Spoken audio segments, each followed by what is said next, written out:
Welcome to Backbone Unlimited. My name is Matt Hartsky. In this episode, we're digging into one of the most overlooked but most powerful advantages a Western elk hunter can have, knowing exactly what elk eat. Now, this might not sound sexy. It's not another calling tutorial. It's not a gear breakdown. But if you're serious about killing elk, especially mature bulls on public land, understanding their diet is one of the smartest keys to start stacking advantages in your favor. Elk don't move for fun. They don't pick elevation at random. They don't feed in one drainage and bed in another randomly because it's scenic. They move based on food. They survive based on food. And during key parts of the season, like the rut or a snowstorm, elk will make huge shifts based entirely on forage availability. That means every step they take is influenced by what's going on the ground. If you can read that, if you know what elk are seeking at each time of year, and if you know what plants grow where in the regions you hunt, then suddenly you're not just walking blind with a bugle tube. You're moving like a predator with a map. This episode is all about that advantage. I'm going to break down elk diets by season, by region, and by how food ties directly into their behavior, movement, and vulnerability. We'll also get into how to use forage habits in your e-scouting, what plants you should be looking for during your boots on the ground scouting, and how drought, wildfires, and cattle grazing might be affecting your tag unit without you even knowing it. So if you want to stop hoping for encounters and start understanding where elk actually live and why, this episode's for you. Let's get into it. Seasonal diet shifts for elk over the spring, summer, fall, and winter. Elk are opportunistic herbivores, but they're not random feeders. Their diet shifts significantly from season to season based on two key things: nutritional needs and forage availability. Understanding this seasonal shift is one of the most important tools you can add to your playbook, because food doesn't just influence what elk eat, it influences where they bed, how far they travel, and what elevations they live in throughout the year. Let's break it down. In the spring, recovery and green up are key. By the time spring rolls around, elk are in rough shape. Winter has stripped their fat reserves, forage was sparse, the weather was brutal, and bulls especially are coming off a high stress rut followed by months of calorie deficit. What they need now is recovery fuel and fast. As the snow melts and the lower elevations green up, elk begin moving down out of wintering grounds into transition zones where new plant growth is emerging. Their diet during this time includes tender grasses like Idaho fescue, Kentucky bluegrass, and green needlegrass. Early forbs like dandelion, clover, and arrowleaf balsam root. Shrubs and residual browse like snowberry and young serviceberry. Forbs, those broad-leafed herbaceous plants, are especially critical in spring. They're higher in protein than grasses and help elk build tissue, rebuild tissue, and recover lost mass, and begin antler regeneration in the bulls. Now, the behavioral implications of this are that elk are moving frequently, seeking out early green up zones. South-facing slopes that catch sunlight early in the season are hotspots. You'll find them in burn scars, meadows near timber breaks, and anywhere new growth is pushing through. This is also shed season, so for you shed hunters out there, those are a few foraging tips that are going to help you find more antlers. Now, during summer, high elevation feeding and antler growth are priorities. As spring turns into summer, elk move higher in elevation to follow the forage. This is the heart of their feeding cycle, when nutrients are abundant and they can pack on weight, regrow muscle, and bulls can build out their antlers before the rut hits. During this time, elk are consuming lush grasses like timothy, tufted hairgrass, and bluegrass species. Protein-rich forbs like lupin, fireweed, yarrow, and wild geranium. Light shrub browsing when available, such as willows and Mount mahogany. Summer feed is everywhere, but the best areas combine open meadows with edge cover. Bulls and cows will often bed near timber, but feed heavily in high alpine basins or benches during early morning and evening hours. Elk are typically on stable feeding patterns, bedding by mid-morning and returning to bed in the evenings. Herds are more predictable, glassable, and often easier to locate, but they're also at higher elevations where access is tougher. This is your scouting gold mine. Now in the fall, what everybody's concerned about, the rut and post-rut transition. Fall is where things get dynamic. In early September, bulls are bulking up and gathering cows. Rutting behavior shifts their priorities from strict feeding to mating. But that doesn't mean food doesn't matter. In fact, it becomes even more important. Rutting bulls burn massive calories, walking miles, bugling, wallowing, and sparring. They'll still feed, but it's often limited and opportunistic. Fall diets can include high-energy grasses when available, shrubs and browse like snowberry, serviceberry, and Mount mahogany, forbs and wild legumes, especially in transition zones. After the rut, in late September and October, bulls retreat to cover.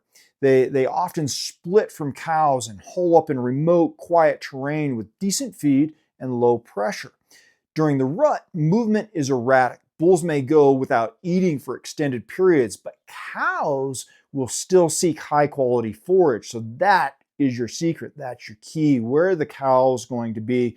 That's where your bulls are going to be too. If you can locate the food the cows want, you'll likely find the bulls. After the rut, bulls prioritize recovery zones with quiet, protein-rich browse and minimal human pressure. Winter is obviously survival mode. When the snow hits hard and the temps drop, elk shift into survival as their priority. At this point, it's not about protein, it's about energy and conserving calories. Their diet's going to include dried grasses and sedges poking through the snow, woody browse like bitterbrush, aspen shoots, and chokecherry twigs, residual shrubs and sage, especially in lower elevation winter ranges. Elk will move down into open hillsides, sagebrush flats, and south-facing benches where the snow is thinner and wind exposure keeps forage accessible. Elk move less and become more herd-oriented. Bulls and cows may regroup a little bit, but movement is minimal. Bedding and feeding areas are often very close together. Their entire strategy is about conserving energy and avoiding starvation. In the spring, follow the green up. Focus on south-facing slopes and burn scars. In the summer, glass high. Find the alpine meadows and benches with lush forbs. In the fall, track the cows to locate the bulls. After the rut, you're going to target quiet, protein-rich zones. In the winter, you're looking for lower elevations where forage is exposed, thinking about survival. If you know what elk need and when they need it, you can follow their patterns, understand their movement, and predict where they'll go next.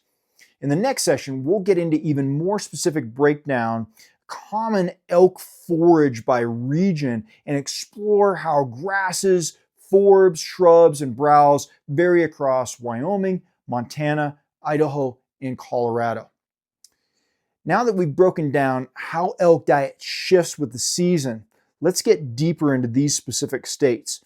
The truth is, elk forage isn't uniform across the West. Plant life in a high alpine basin in Idaho looks completely different from a sage flat in southern Wyoming or a burn scar in Colorado. And the more you know what grows where, the more you can predict where elk will be. So in this section, we're going to cover the key forage types: grasses, forbs, shrubs, and browse. Then we'll look at standout species in each state so you can build a regional map to pair with your hunt plan. Grasses, the elk staple. They make up the bulk of an elk's diet, especially in spring and summer. They're abundant, accessible, and offer solid nutrition early in the season. Some of the most important grasses include Idaho fescue, common in Montana and Idaho. They're high in protein and very palatable. The blue bunch wheatgrass, a key species across Idaho, Wyoming, Montana. Elk love it. Mountain muley, found mostly in Colorado's high elevations. Elk graze this heavily in the summertime. You've got tufted hairgrass. Those are going to be found in moist meadows and streamside zones across the Rockies. You've got your western wheatgrass It's important in sagebrush, grassland transition zones, and it's very common in Montana and Wyoming. You have timothy grass, often found in disturbed areas, clear cuts, and meadows. It's really easy to digest. Grasses tend to dominate early season feeding and are a reliable food source wherever you find lush growth.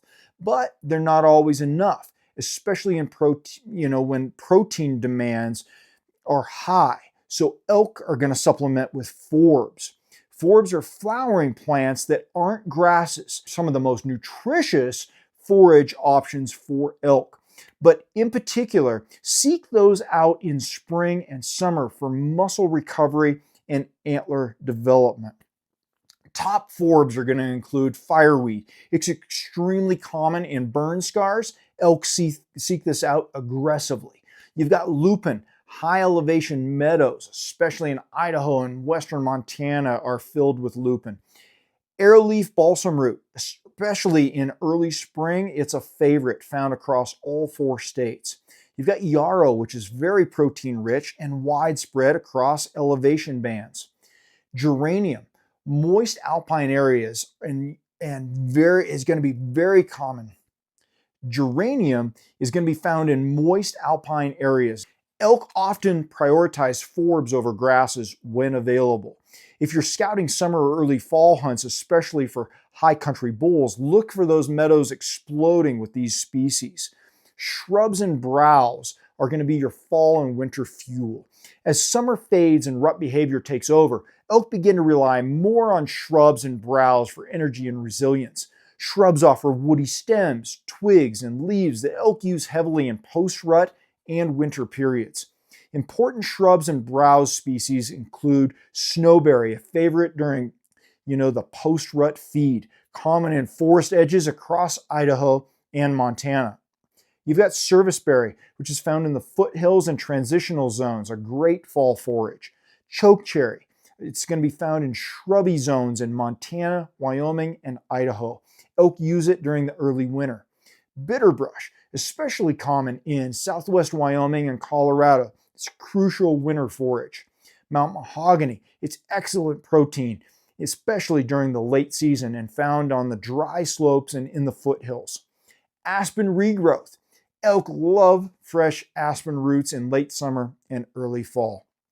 In areas with deep snow, shrubs and browse may become the only available food source. That's why knowing where bitterbrush or Mount mahogany thickets grow can give you a major advantage during second and third seasons. Now, here's a quick breakdown of some notable forage hotspots by state. Wyoming. You're looking for bitterbrush in southwest desert foothills. It's critical for winter feed. Sage. You're looking for transition zones. High country of the Snowy Range and Bighorn supports elk on lush forbs in the summer. In Montana, snowberry and serviceberry dominate mid-elevation zones, especially in central and western forests. Blue bunch, wheatgrass, and Idaho fescue will be your key in lower elevation slopes. Fireweed in post-burn areas like the Bitterroots and Garnet Range attract elk for years after disturbance. In Idaho, lupin and arrowleaf balsam root fill the high country meadows in the Sawtooth and Frank Church. Dense shrubs like ocean spray and elderberry dominate in wetter units. Grassy benches between thick timber strips often feature Kentucky bluegrass and fescue types. In Colorado, mountain muley and sedges are key. Gamble oak, Mount mahogany, and serviceberry are going to dominate transitional foothills. Burn scars in San Juans and flat tops grow rich fireweed and geranium. The takeaway here is if you want to know where elk will be, especially during feeding hours, don't just think about terrain. Think about what's growing there. Study the vegetation in your unit. Learn to recognize the key species on satellite imagery, topo maps, and in person. Because when you compare elevation with active forage, you stop guessing and start hunting with intent. Nutritional needs and behavior patterns are going to dictate where elk are. You can't really understand what elk eat or why they eat it without looking at their biological needs throughout the year. Elk aren't just casually grazing their way through the mountains. Every bite they take is connected to a specific nutritional demand, and every shift in diet ties back to what their bodies need in that moment, whether it's rebuilding muscle, storing fat, or simply staying alive. As hunters, when we understand these needs, we start to understand behavior. Let's break down the three most critical nutritional-based drivers of elk movement. Pre-rut bulking, fueling up for the fight. Bulls enter early August and early September, with one goal in mind: pack on weight. They've spent the summer feeding in alpine meadows, often separate from the cow-calf groups, in order to minimize stress and maximize food intake. During this pre-rut phase, bulls focus on high-protein forbs to finish antler growth and strengthen muscle. They're going to focus on carb-rich grasses to build energy reserves for the coming weeks. They're going to be doing calorie-dense browsing, especially as the days shorten and nutrient-packed shrubs begin to dominate. This window is short but critical. Every ounce of body mass they build now is going to get burned off during the rut. Target bulls in high country basins with excellent feed and low pressure. They'll tolerate steeper, more remote terrain if the feed is rich. Glassing meadows with known fireweed, lupin, and lush grass production can help locate bachelor groups before they go ghost. Now, during post-rut recovery, healing and surviving, that's the priority. The rut is brutal. By the time October hits, bulls are depleted. Some have lost 20% of their body weight. They're injured, exhausted, and nutritionally compromised. Their focus now shifts from dominance and breeding to recovery and survival. They're going to seek quiet, remote areas with minimal human presence, protein-dense browse and shrubs to rebuild lost mass, protected zones where thermoregulation is easier and calories aren't burnt unnecessarily. Cow-calf groups also shift priorities, but they're typically better off than bulls coming out of the rut. During post-rut, especially during the rifle seasons, bulls are in sanctuary mode. They're more solitary, tucked into timber pockets or steep, broken country with decent feed and low access. Focus on areas with mountain mahogany, serviceberry, and bitterbrush near cover. They'll trade prime meadows for solitude and safety every time.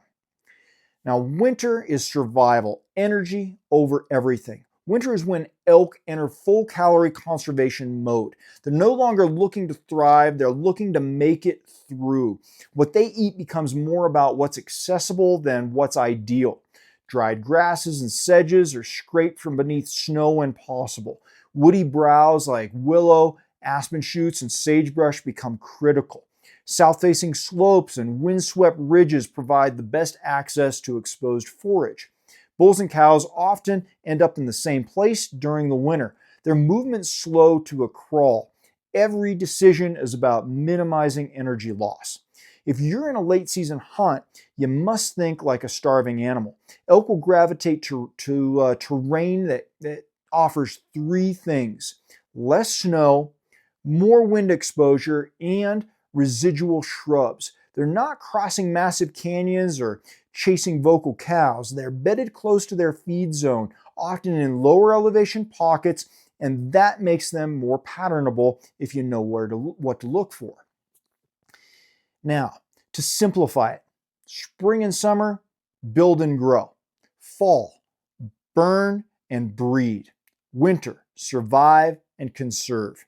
These phases aren't just theoretical, they play out in terrain, glassing patterns, travel routes, and daily rhythms of elk movement. If you see an open bench loaded with lupin and fireweed in July, odds are bulls are using it. If you find a steep south slope covered in bitterbrush in late October, odds are a post-rut bull is tucked away nearby. And if you're hunting late December and you locate a windswept ridgeline with exposed sage and chokecherry, don't be surprised to find a herd hanging tight nearby. Knowing what elk eat is more than trivia. It's the key to unlocking when and where to strike. If you've ever wondered why elk move when they do, why they show up in certain basins one day and vanish the next, and why the herd bull never beds in that perfect meadow you glassed all summer, there's usually a simple answer: food availability. Not just food in general, but specific types of forage tied to terrain, weather, and pressure. Once you understand how elk respond to changing food conditions, it gets a lot easier to predict seasonal migration, pick the right elevation for your tag's timing, understand daily feeding patterns, choose ambush setups that actually make sense. Let's break this down into three areas that food availability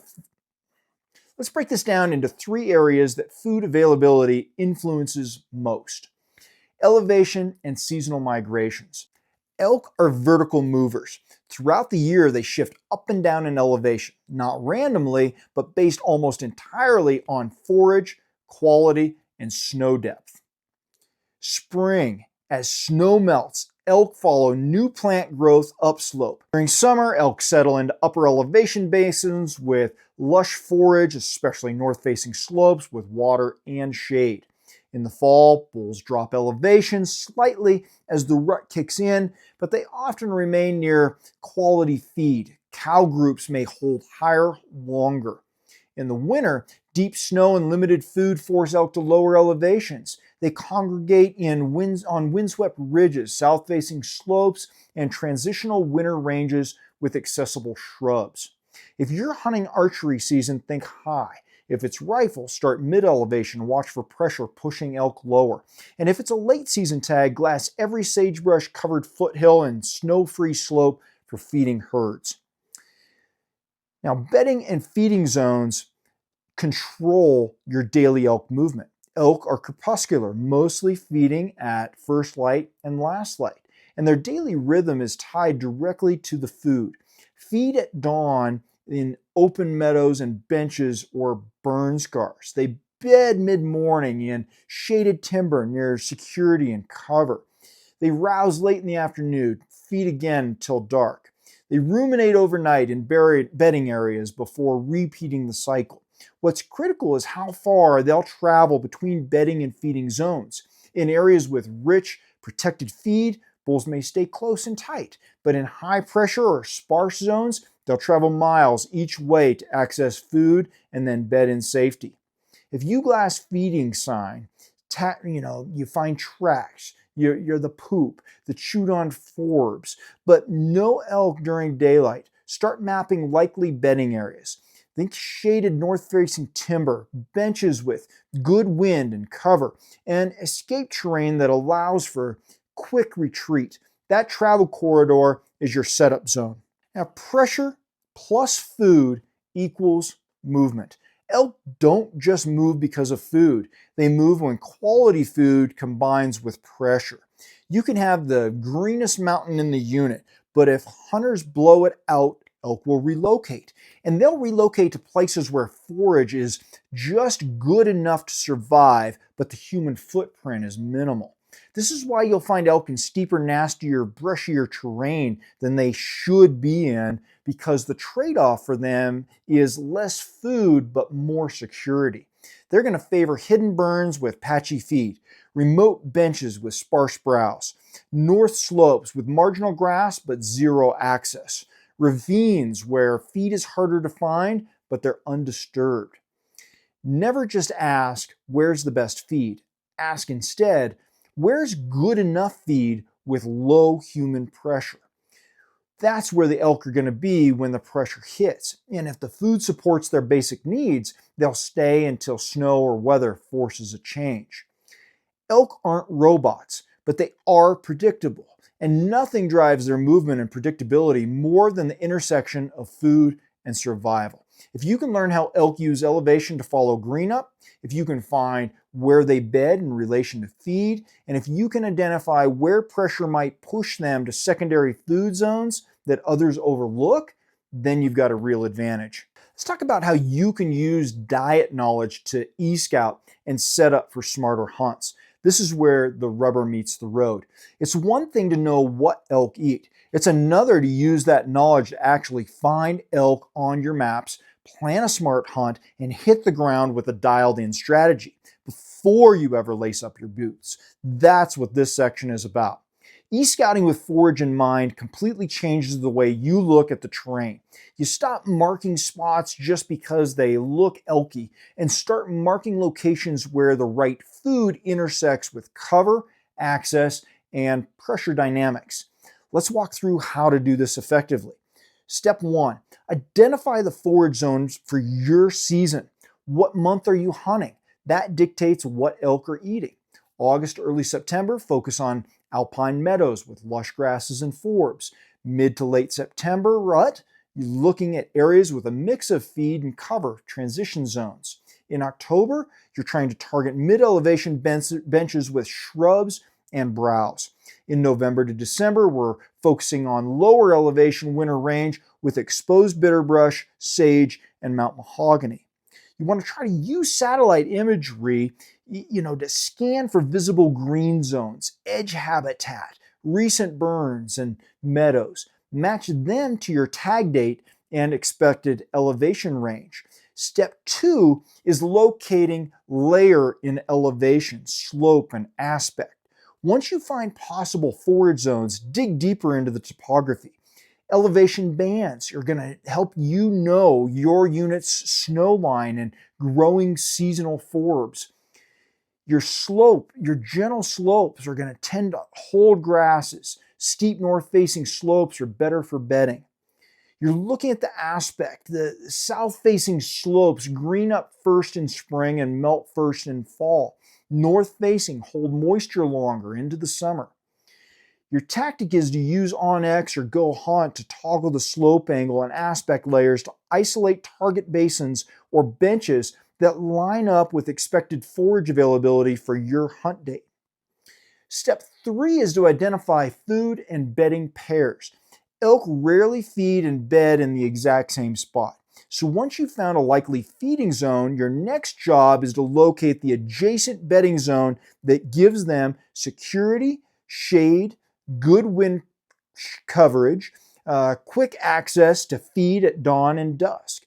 Use your 3D map views to scan above and around your feeding zones. You're looking for north-facing timber patches, isolated fingers, benches tucked into ridgelines, and spots that offer visual seclusion from roads or trails.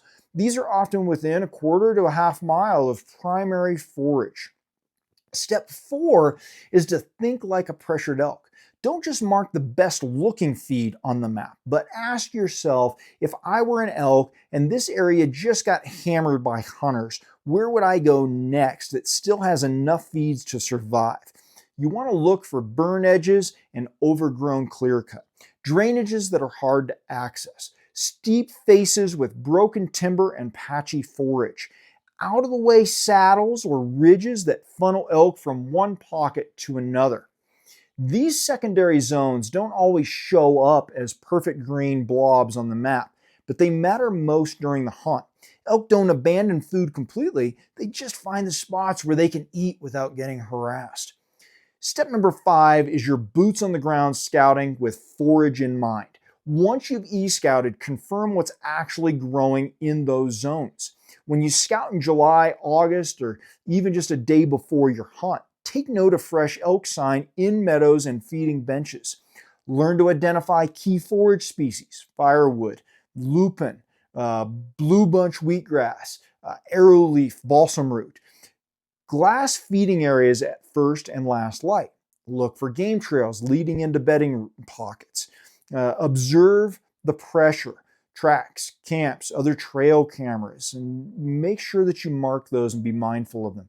Carry a small field plant guide for your region or use a plant ID app to confirm the nutritional level of your hunting zone. This helps eliminate dead zones and allows you to focus only on productive country.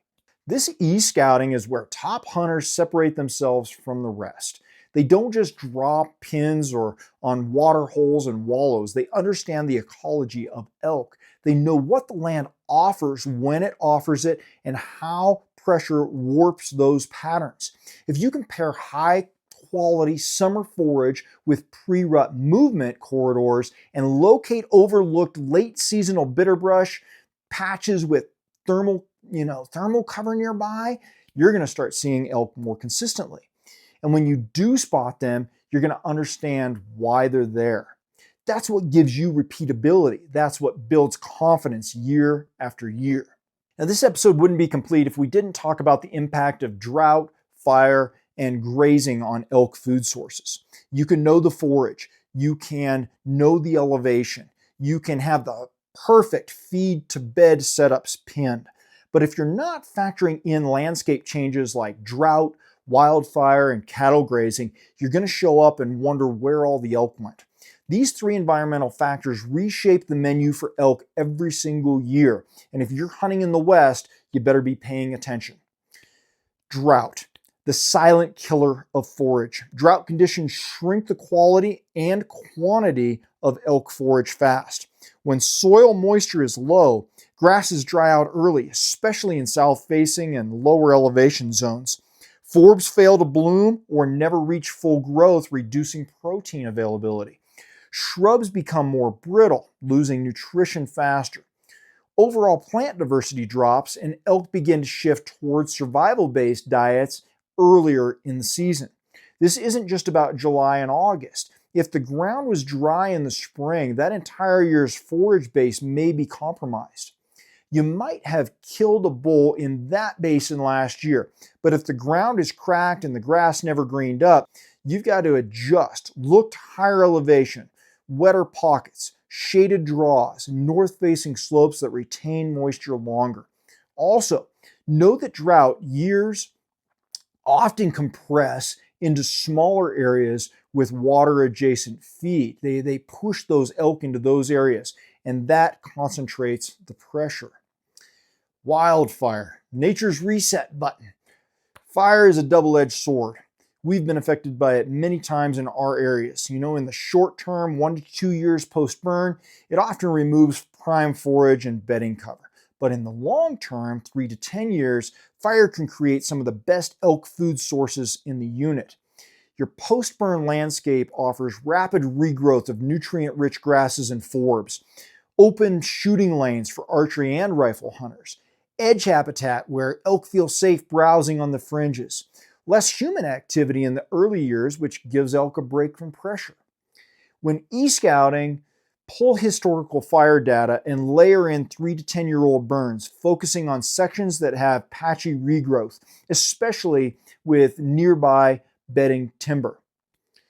Be careful with burns that are less than 2 years old. They may still be sterile, especially if the fire scorched deep into the soil. But give it time and burns will become gold mines. Cattle grazing. It's subtle, but it's powerful, and this one gets overlooked. Cattle and elk often share public land, and while they don't always eat the exact same plants, they do overlap, and we hate this. Heavy grazing can wipe out prime grasses before hunting season begins. It can displace elk from traditional summer and fall feeding zones. It can create compacted trails and open zones that discourage elk from feeding openly. It can reduce plant regrowth in high-pressure grazing allotments. The result? Elk move sooner than expected or don't return to that area at all. Check your unit's grazing allotments. If you know cattle are being turned out into a basin in early August and you've got a September tag, that's a red flag. Either find the areas cattle avoid, steep, brushy, or broken terrain, or target post-grazing zones where regrowth is strong. Some ranchers rotate, their grazing areas. So look for rotational patterns and adapt your hunt plan to where elk might move next. Reading the landscape like an elk helps you factor in the drought, fire, and grazing you're no longer guessing about. You're seeing the land the way the elk see it. Where's the moisture? Where did the regrowth happen? Where can I eat without competing with cattle and, dodging hunters? That mindset is what turns a good hunter into a predictive hunter. The kind of guy who doesn't just chase old pins, but knows why elk are where they are and where they'll be this year. If you found value in this breakdown, you want to be more consistent with the type of content you're consuming that goes beyond surface level advice, then I want to personally invite you to join Team Backbone. Inside the membership, you're going to get access to exclusive hunt prep, checklists, backcountry strategy guides, fitness and nutrition coaching, and the kind of behind the scenes coaching I wish I had when I was starting out. You're also going to get a new exclusive t-shirt shipped every month, access to our private Team Backbone group, monthly gear giveaways, and direct access to me through call, text, or email anytime you need help dialing in your strategy. Team Backbone is designed for serious hunters who want to train harder, hunt smarter, and live relentless in the woods and in life. You can learn more and join at backboneunlimited.com. I'll drop a link in the description. Thanks for being here. Until next time, train harder, hunt smarter, and never settle.